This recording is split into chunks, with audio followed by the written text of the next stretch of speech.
Mark Fisher. How's everybody doing out there? With Mark and Millennials, we have with us Ryan Brady and Andrew Fulginiti, otherwise known as Fuji and Squirrel. How are you guys doing today? Good, Mark. I'm doing great, and as of now, we got 15 Democrats running for the president. That's pretty amazing, isn't it? So for today's podcast, we have Trump speaks at CPAC, an incredible event. I was there. Bernie Sanders enters the presidential race, and we have the dumbest bill in America, and boy, is it dumb. So first, subject number one, Trump at CPAC. So Donald Trump was at CPAC. I had the great pleasure of being there, setting this up. And among many of the things that he said, I think it was a 2.5-hour speech, right, Ryan? Yeah, it's like the longest speech he's ever given out there at one. I mean, it's just incredible how long this was. I mean, I think, I mean, and people didn't leave. That's what's amazing. They stayed the whole speech. I loved it.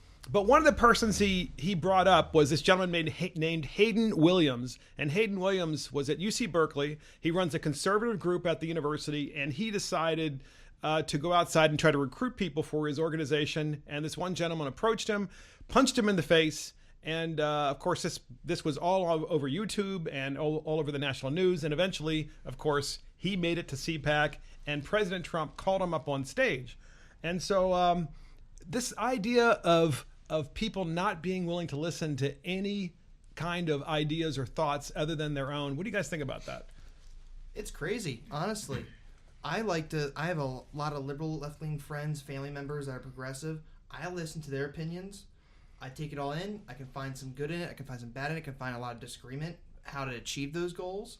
And then, but then sometimes when I start talking about where I come from, where I think, I don't get the same, I guess, give and take, the same patience, the same acceptance, the same deep critical thinking where you're saying, oh, I see where you're coming from. Okay, now can we figure out if there's a compromise? Yeah, involved? but where did this? I'm wondering, like, where did this come from? Like, because I don't think that it was never this way where there was no like debate or discussion where like now there's like a fear to like if you're one side and you're with a group of friends that believe something else, you can't have talk about it with each other. Like I don't understand where this came from other than maybe media, pushing certain agendas. I mean, it's and crazy. do you know historically, UC Berkeley in the 1960s was the campus where you had all those folks who were against the Vietnam War, and so it was the center of free speech. And if anything, the government was coming on campus trying to stop the free speech from going on because they thought it was anti-American and so forth. And isn't it ironic that here we are in the 21st century in 2019, and we have people on the same campus who are just talking about different ideas. There's no war. There's no, there aren't really huge issues to talk about. I mean, this is a very wealthy campus with a lot of wealthy students, and they don't even want to hear it. I mean, what do you think? It's funny though, because sometimes when you're talking with liberal friends and they don't maybe not know where you stand politically, and then you go, actually, I'm a Republican or I'm conservative. Like, what? No, you didn't sound like a Republican. I'm like, no, I'm a Republican. And it's like, what? You guys think that way? It's like, we think a lot more freer. We're not in our own bubbles. We all give our own give and takes and have compromise and consensus at the end of the day. Yeah, I mean, I think I think the media plays a huge role into why these people don't have these discussions is because the media has put people into groups. It's like they're telling you if you're a Democrat you believe this, if you're a Republican you believe this, and so they're separating people. So everyone you have to fit into one of these 2 or 3 or whatever groups. Otherwise, you're ostracized, and it's intimidating when you're as a young kid, especially when you're trying to figure out what it is you believe in. And then you go to college where you're supposed to develop that, but it's like if you don't already fit into a group, it's like, all right, well, now I can't talk because I don't know where I fit, but like I can't have a discussion to figure that out because it's like you either believe what this group is saying, or you're attacked. Another exhibit of that is just look at the headlines of any type of social media news site, BuzzFeed, Vox, Fox News, the National Standard, and the CNN. The headlines they choose, the adages they use, they're more inflammatory. They're more opinion-based rather than fact-based. You're not even going to get the fact until it's spliced in between a bunch of opinion, and you're like, oh, wow, everyone's thinking this way. I guess I have to think this way and not think for myself and actually make a determination on the facts. Yeah, and the diversity of thought, it's just not allowed on campuses. And Trump, after having Hayden Williams come up to the stage in front of 10,000 people at National Harbor at CPAC, I mean, it's just incredible. And, of course, they had overflow rooms as well. Right, it's huge. Huge. After that, after Hayden spoke for about, I guess, a minute, Trump made a major announcement about how universities receive federal funding, and he signed an executive order, and we have a clip on that, and here it is. Today I'm proud to announce that I will be very soon signing an executive order requiring colleges and universities to support free speech if they want federal research dollars. And that's just incredible. I mean, everybody came to their feet. I stood up as well, I admit it. And it was just an extraordinary moment because it's something that we've all been feeling inside of us. The fact that I have a daughter at American University, and she can even tell people that she's a conservative or that she has conservative beliefs. She fears for her life, she said. And this young man is proof of that. And the president signed an executive order and said, you know what? If you want federal money, you're not going to get it unless you agree to allow these conservative groups on your campus and you protect them to be able to let them have free speech. It's pretty surreal that the president of the United States has to go as far as signing an executive order to promote free speech. Like the Constitution. One of the most protected rights of, American citizens, free speech. And people are cheering because they know it's under attack. It's crazy. Yeah, college campuses are becoming more closed-minded and more in their own vacuums than the conservative, in my opinion, in my experience. We seem to be more open to different opinions, but if you go on the other side of the fence, it's either us or them, and you're going to get a fist in your face eventually. Which Exactly. we saw what happened in Berkeley. Yeah, and another big event at CPAC when Trump was speaking had to do with the Green New Deal, of course. Woo. And Trump brought this up, and of course, in Trumpian style, he made it into humor, and he talked about trains to Hawaii. He talked about wind and solar and all the different items, and we have a clip on that. I think we just let the clip speak for itself. The Green New Deal, right? Green New Deal. I encourage it. I think it's really something that they should promote. They should work hard on. It's something our country needs desperately. They have to go out and get it. But I'll take the other side of that argument only because I'm mandated to. But they should stay with that argument. Never change. Never change. No planes. No energy. When the wind stops blowing, that's the end of your electric. Let's hurry up. Darling, is the wind blowing today? I'd like to watch television, darling. So, I mean, I had a bunch of other elected officials around me at CPAC, and everybody, they literally were crying. They were laughing so hard. They had tears in their eyes because this was so funny.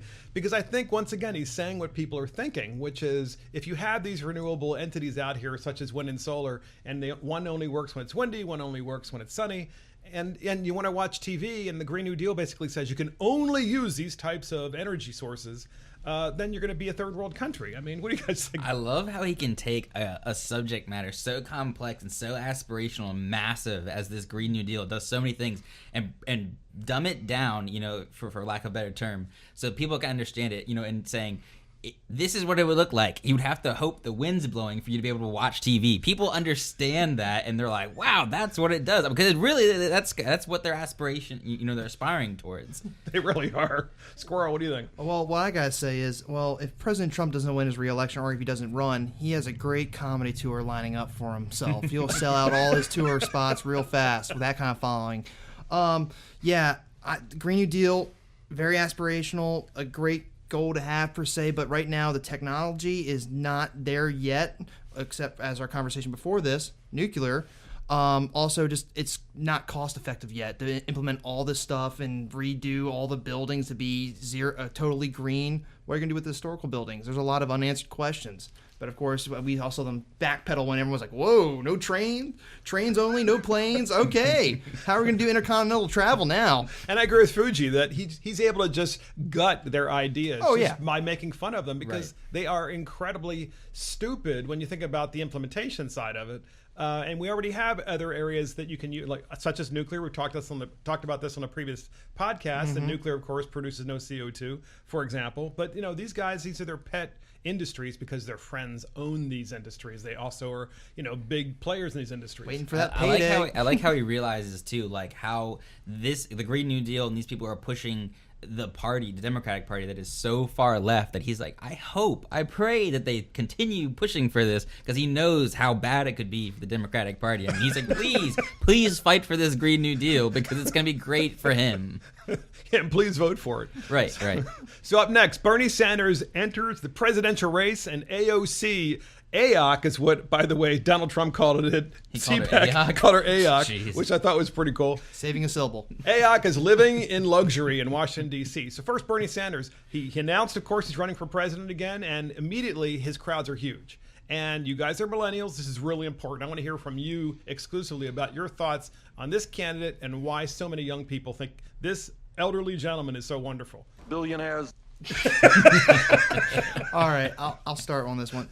I have to give him one thing. He's 100% honest in what he wants, which is really rare in a politician. But I don't really agree with what he wants to do with the country and how he wants to get it. It doesn't seem feasible. Like, some of the ideas, like, oh, that sounds great, but like, what are we gonna change the country to match Scandinavia? I don't really get it per se.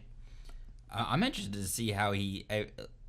I mean, obviously he was incredibly popular during the last presidential election cycle. Now we've got like you mentioned earlier, and we got 15 people announced that. So I'm curious to see how he navigates the giant field, and we'll see if his policies, socialist policies, are just as popular this time. Because if they are, then he should be able to crush, everyone in the field, because he put up a fight against Hillary. But I guess to your question, Mark, why is he so popular with the young people? I mean, I think his policies resonate. The fact of entitlements and fairness resonates with recession too. Right? I think you're right. It says he'll push for progressive ideas he's long advocated for, including universal health care, $15 minimum wage, and reducing student debt. I mean, right? Well, yeah, those are super popular with younger generations. I mean, entitlements are always popular, because free is good, right? Yeah, entitlements are super popular. I mean, he's running a great campaign if his job is just to get elected. But once he gets elected and starts trying to implement these, I think that's where we'd run into the problems. And Andrew brought up a good point about saying how he's going to fare in this crowded political field right now. With primaries, we know it's how can someone out-left another person, or how can someone outright another person? Like, be so far back, and then you have to say, how do I get back to the middle during the general? How do you out-left Bernie Sanders? That is a good question. You start eating your own. And now AOC lives in luxury in a luxury apartment complex. And in, what do we have here? It's in the Washington Examiner. It says, Representative Alexandria Ocasio-Cortez, Democrat in New York, recently moved into a luxury apartment complex in Washington, D.C. that does not offer the affordable housing units that were a key plank in the New York Congresswoman's campaign platform. What a surprise. Ocasio-Cortez, 29, who said in November that she was concerned about being able to afford rent in D.C., now earns as a congressman $174,000 a year and is living in a newly built high-rise in the city's Navy Yard area, which, by the way, does not offer affordable housing units in it. So my understanding is she's spending somewhere in the neighborhood of $1,800 a month for an efficiency kind of apartment, but it's a really fancy building in the Navy Yard. For all of you out there that don't really understand this, you should know that the Washington Navy Yard area of Washington, D.C. is being completely rebuilt from the ground up. And National it's a very Stadium. new, trendy area where National Stadium is and Audi Field. So it's a really, really cool area. The Anthem Music Hall. So Theater. having understanding that we just heard, we have a socialist that just announced for president. We have another socialist who's an avowed socialist as a congressman, AOC or AOC. What do you guys think about this? Can't you take the train to New York City and back to D.C.? Is that practical? Because that's what Biden does. You can't take it to Hawaii. You can't take it to Hawaii. Her realtor must have done a poor job, because I think there's plenty affordable housing in Anacostia, which is right across the river. She could have found that. I'm sure she could have found something more affordable. Southwest D.C. Yeah, stone's throw from the Navy Yard. So yes. And my question is in this new building, it's a luxury apartment. I'm assuming it probably has a fence or a wall or some sort of security system. 24/7 surveillance. So, yeah, I'm very curious about that. Yeah, absolutely. You know, walls are only good when you live in Washington, D.C. or other cities and you're really making a lot of money. So naturally, it's always that way. And now the next subject we have, the Nick Sandmann, who was attacked in Washington, D.C., is suing the Washington Post for defamation of character and among other things. And this young Covington Catholic school student, Nick Sandmann, of course, was attacked for just wearing a hat. He was attacked by a number of different sources on the mall in Washington, D.C. And then, of course, all the newspapers, including and especially the Washington Post, continued to double down and reporting dishonestly. And to this young man's credit, he has retained a lawyer, and they are suing the Washington Post for $250 million for defamation of character. And it's about time someone's done this. Thoughts on this, guys? Good. Stick to your guns. Honestly, we were talking about maybe a few weeks ago. Savannah Guthrie interviewed Nathan Phillips, the Native American that went into the crowd of teenagers, and then saw the reverse of that with her interviewing the high school student. The interview tones are totally different. She was asking very softball questions to Nathan Phillips, and then went to the high school kid, went like almost like a police interrogation. Like, why were you there? Why were you standing there? What were you doing here? It's like, come on. Yeah, this would be a non-story if news outlets did what they were supposed to and said, you know, they could show the video and be like, oh, a potential or possible altercation took place, and then let the facts come out. But instead, they said, this is what happened, and they told people what the story was before they actually found the facts. I mean, it's not free speech. When a news agency does that, it's not free speech, it's libel, so they should be held accountable. And they didn't admit they were wrong. They kind of did like a half apology, half, well, we didn't know all the facts, and still developing story, instead of saying, whoa, sorry. And who owns the Washington Post now? Bezos. Jeff Bezos, right, of Amazon, which is kind of Democracy interesting. dies in darkness. And of course, we can't make the argument here that Bezos knows everything that's happening at the Washington Post, because I don't think that he does. But certainly he has enough power and authority to call them up and say, you know what, how about reporting honestly? Which is one of the reasons why it's so dangerous when you have someone who's got such a humongous company able to influence the news. Whether we know he's doing it or not, we're not sure. But certainly it's an interesting discussion. And then in the same light, Lara Logan, a former foreign correspondent for CBS 60 Minutes, praised Fox News and Breitbart for offering the other side in the absurdly left-leaning news media environment. Basically, Lara Logan has left the media on the left. She's left the media after working for them for years and saying how dishonest they are. And now she's coming out, basically. She's basically coming out saying, wait a minute, I don't want to be associated with this dishonesty. And it kind of basically underscores what happened to this guy, Nick Sandmann. Have you guys read the story about Lara Logan? I briefly read up on it, but like basically she now is being disavowed by her old coworkers almost. And, you know, she is a hardcore reporter downrange in Egypt during that whole Spring Awakening. She's been in war zone. She's been all over the place. I don't want to go into details of necessary experiences because I don't, you know, they're really messed up. But she's back together and she's still writing and telling the truth. I think she hit the nail on the head. I mean, this is a huge problem. She's calling it out for what it is. Like we talked about earlier, it's about, you know, not being able to have discussions on college campuses. I think the media is fueling divisiveness. Yes. Like the media is literally picking, you know, winners and losers, who's right, who's wrong. They want that ad revenue. Instead of letting the people, you know, giving facts and telling a story, they're not letting the people decide. They're saying, you know, either you watch Fox News or you watch MSNBC. It's like you have to do one or the other. Sure, and it's dangerous, of course, in a country. We have a free society. It's a free country. We have a free media, as we should. We have freedom of speech, but there's also responsibility as a journalist. Yes. At these national news levels at CNN and MSNBC and Fox News, all of the news media, we have the responsibility to talk about both sides of a story, and of course, that's just not happening. I mean, you're certainly not seeing it at all. You don't have your Walter Cronkites anymore. I mean, the idea that the Washington Post did that to Nick Sandmann, they basically kept to their story. Oh yeah, double down. Yeah, for a couple of weeks until finally the other news media were coming out and basically saying, well, we actually have the whole video and we've watched it, didn't you? Yeah, an hour and a half video. They couldn't be bothered to send an intern to review it. Say, do you see anything wrong with our story? And Lara Logan is confirming it. She's confirming the whole thing, that it actually, you know, it's completely corrupt. So next subject, we have Dianne Feinstein. This is epic. I want everyone to know this out there. Dianne Feinstein argues with what I call, these are my own words, zombie kids over climate change and the Green New Deal. I mean, Dianne Feinstein, of course, she's a very distinguished senator from California. She's been in office for many years at different levels. She's well respected. I, of course, disagree with much of her policies, but one thing about Dianne Feinstein is that after listening to this clip, I had renewed respect, because to set it up, these kids come with a couple of adults, and they come to her office to talk to her about the Green New Deal and climate change in general. And they essentially like zombies coming in and saying it's our way or the highway, and we have to do this right now. I mean, we're only going to live for 12 years or something like that, right? Isn't that what they said, guys? Yeah, pretty much. So here's the clip. You got to hear this. We're going to go in and share this letter, and we're going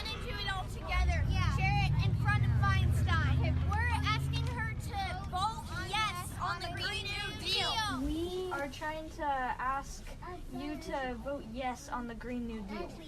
Okay, I'll tell you what. We have our own Green New Deal. Some scientists have said that we have 12 years to turn this around.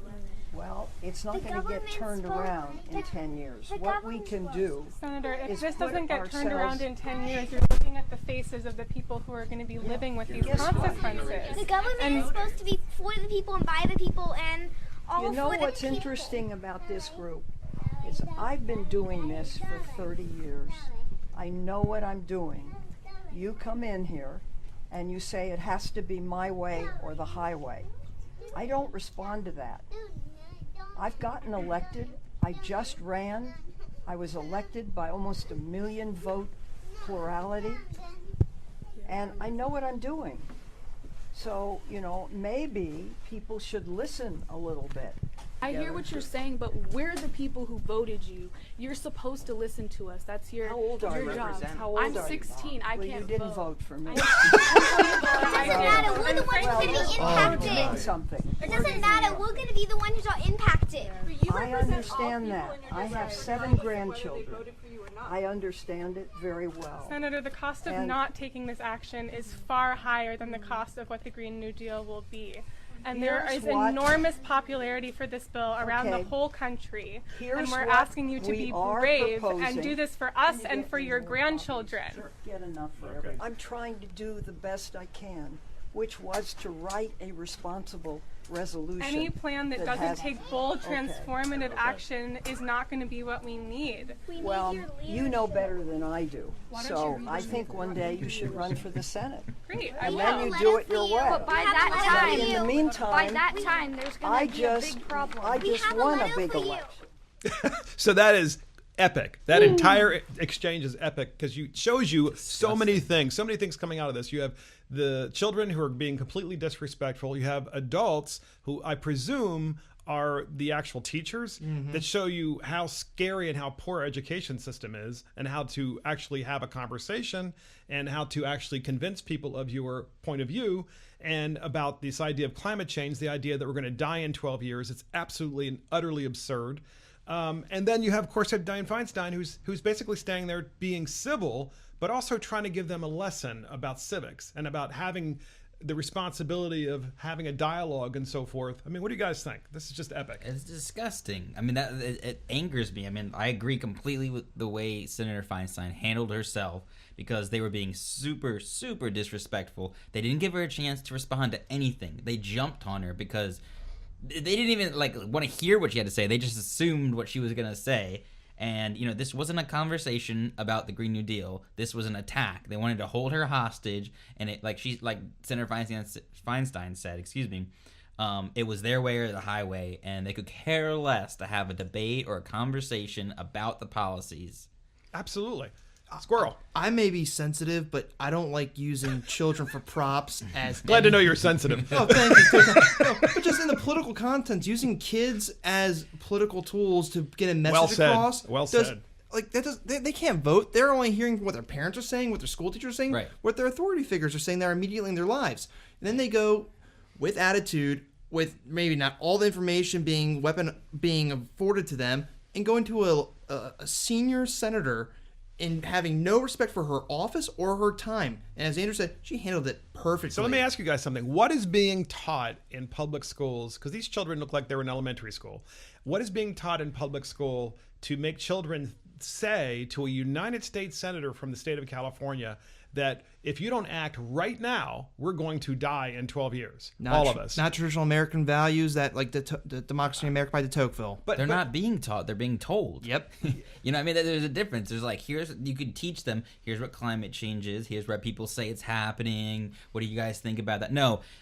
If we don't do this now, then this is what's going to happen in 12 years. They're not allowing the kids to think about it. They're just being told this is what's going to happen. But isn't that kind of reminiscent of a religion then? I mean, isn't climate change becoming a religion? Because if you're saying to people you're going to die in 12 years or 10 years, in this case the kid said 12 years.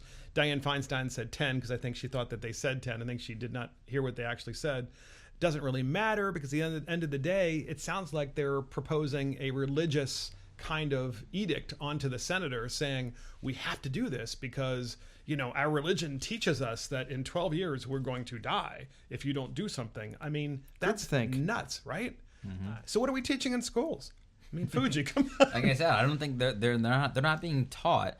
They like Ryan said, they're being used as props. Because what does a 7-year-old? I don't know if they heard the age. What does a 7-year-old know about 16-year-old. climate change or about policy or anything like that? They're literally being used as props for those people to push an agenda or a religion or whatever the policy is. It was gross. Or they hold a negative viewpoint of America as Americans themselves and think other countries are better than ours. And I'm not a fan of Dianne Feinstein, but I got to tell you, I have renewed respect for her. Oh, absolutely. After that exchange, because having gone through something similar myself, and Fuji, you've witnessed it as well. I mean, you have people come into your office and you're like, what? I mean, have a conversation. I mean, stop being accusatory, right? Be a critical thinker. Listen to both sides and then form your opinion. Yeah, that's how people innovate and how society advances. It's like mixing two ideas to come to a solution instead of saying there's only one way, and if you don't do it, we're gonna threaten them, we're gonna vote you out, or we're gonna run again. It's nonsense. I think my parents taught me something. It's something that's on the tip of my tongue. I think, it's called compromising.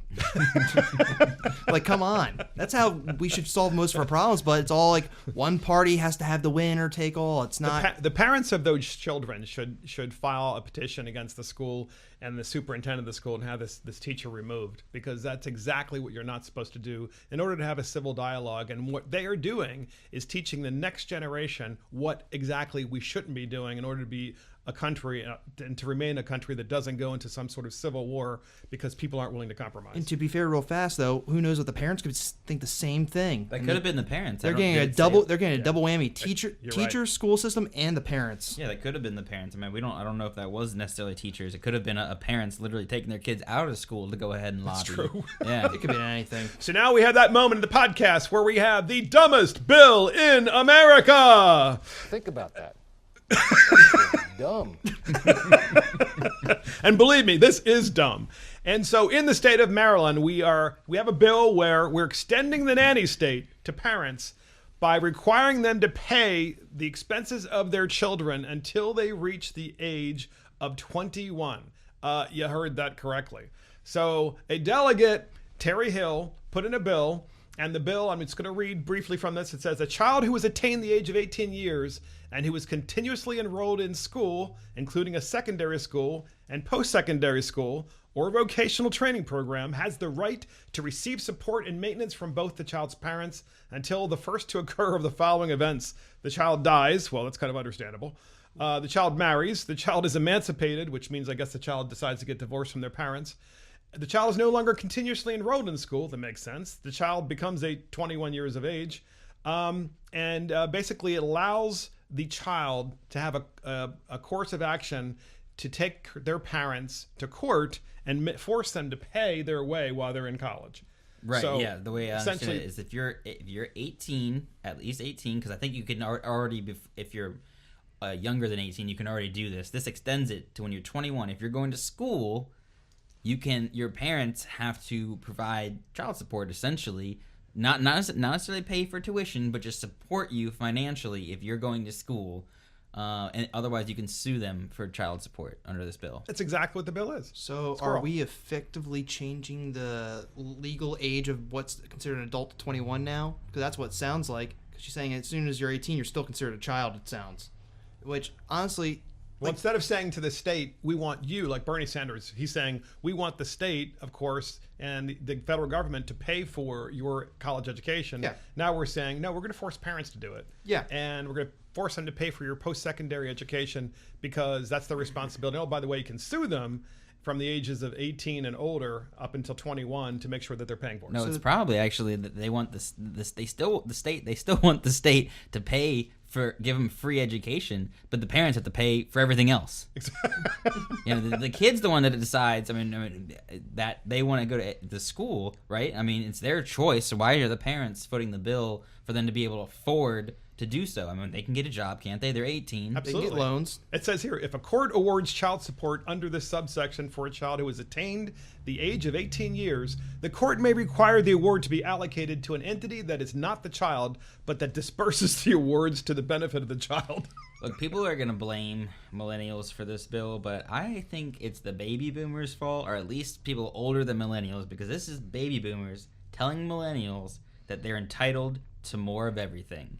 It's, you know what I mean? These are the lawmakers now telling millennials that your parents should be paying for you to do this stuff. I mean, they're adding entitlements and telling us this is the way it should be. You shouldn't have to work if you're getting an education. Absolutely. Oh yeah, helicopter parents. Everyone gets a trophy. No one knows the concept or the experience of failure and learning from your mistakes. Everything is rosy. Everything's rosy. The world's peaceful. You know, come on. Isn't it Orwellian though? Also, it's like 1984 because part of 1984 was turning kids against their parents. Of course. And turning them in to the court system and turning them into the state, saying they're not paying for me, even though I'm an adult. They stop paying for me. Big brother. Absolutely. Last thoughts on that, Fuji. I think it's an awful idea to be creating more entitlements. I mean, look, when I was in college, the kids that worked, that had jobs, that struggled to pay for their own education were the ones that worked hardest in class. They valued their education. And there was the kids that had a silver spoon and didn't have to work, and a lot of them, you know, could care less about their school. They didn't care about class. I mean, I think we should be supporting these people or encouraging people to work through college and to earn it themselves, instead of creating, like you said, a nanny state where the parents have to foot the bill for everything, or the state has to foot the bill for everything. Absolutely. And honestly, if parents have kids, hopefully it's a loving household and everything like that, and your parents would support their child as long as they can throughout most of their lives anyway. So this bill doesn't seem to have a place, except for forcing parents to pay for kids that maybe don't deserve their support. And next subject, Representative Ilhan Omar, who is one of 2 Muslim congresswomen in the United States Congress, in the House of Representatives to be exact, continues to double down on her talk about how Israel is all about the Benjamins. And she keeps saying this, and she's on the Foreign Affairs Committee in the House, which is incredible. In this particular article of the Washington Examiner, it says Representative Ilhan Omar has intensified her claims that some Jewish lawmakers have a dual loyalty to Israel, rejecting criticism from Democratic colleagues that she is engaging in anti-Semitism. I should not have expected to have allegiance, pledge support to a foreign country in order to serve my country in Congress or serve on a committee, Omar tweeted Sunday afternoon. I am told everybody that I am anti-American if I am not pro-Israel. I mean, the whole thing doesn't make any sense, of course. All of her tweets are nonsensical. But she keeps doubling down and saying that, you know, the Jews are all about the Benjamins, and that's why they really aren't Americans, even though they live in the United States, and they're Americans because they're really pro-Israel first, and their allegiance is to the United States second. Thoughts on this, guys? I mean,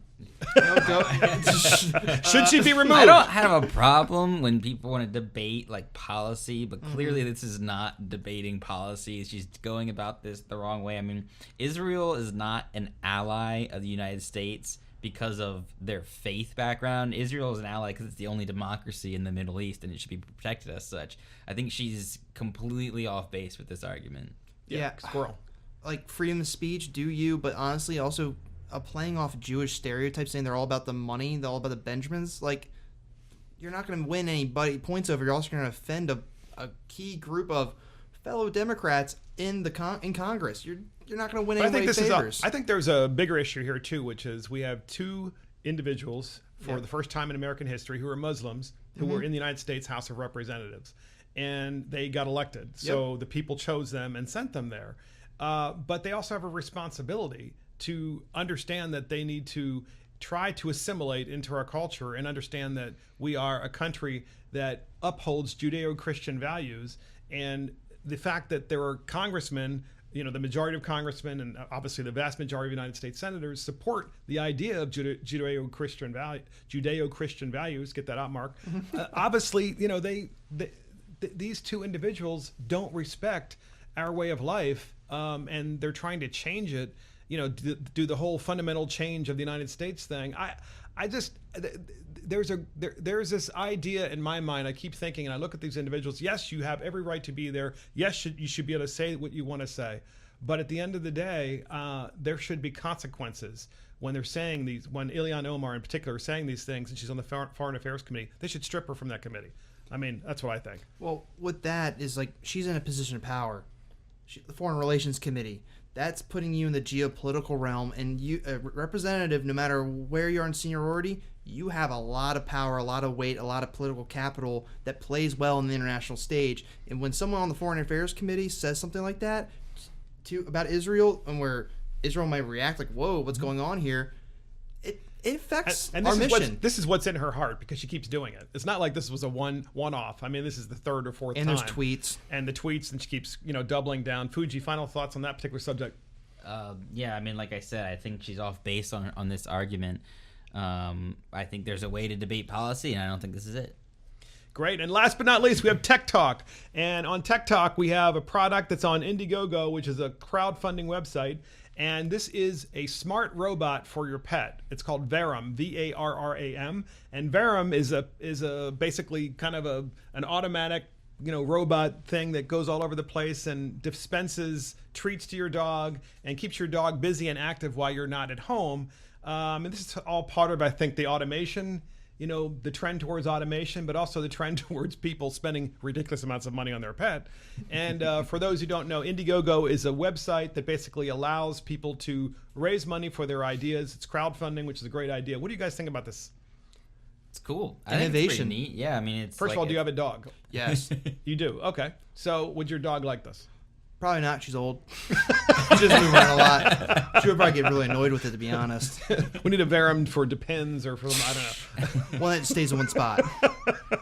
I don't have a dog, but I think it's neat. I mean, I think the concept's neat. I mean, it says it's a fitness robot for your dog. I think it sounds a little excessive. Fitness robot for your dog. It's like getting a personal trainer for your pet. But the concept makes sense. I mean, you should if you want to take care of your pet, you want it to be active. I mean, if most people, the households have 2 working individuals. So if nobody's there to take care of the dog, and you don't want to pay for a dog walker, this is a great idea. I mean, it says the fitness robot solves one of the greatest health challenges of the 21st century. One of the greatest, by the way. Pets. Great marketing. 56% of dogs and 60% of cats are classified as clinically overweight. And it has a snack reward system to move your pet around. 5 stimulus artificial intelligence features, automatic obstacle avoidance system, remote control through the app, and FDA-approved material safe for pets. So I think you should go on Indiegogo, and you can donate some money to this. And the way it works is when you donate money to the amount that they want, they'll send you one when it finally is actually manufactured. I think that's the idea of how it works. So cool. Yeah, pretty neat. Final thoughts on this, guys?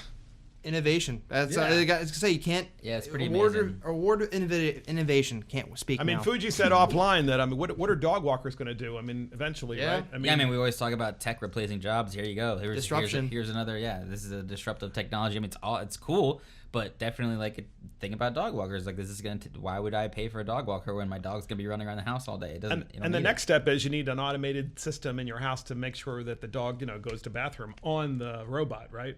I mean, that would be good too, because then you don't have to worry about it as opposed to on the carpet or on some sort of item. Yeah. Okay. Well, that is it for this episode of Mark and the Millennials. If you want to reach us, you can reach us on Facebook, or you can send us an email at markandthemillennials@gmail.com. Thank you, everyone, for listening. We will talk to you later. Thank you.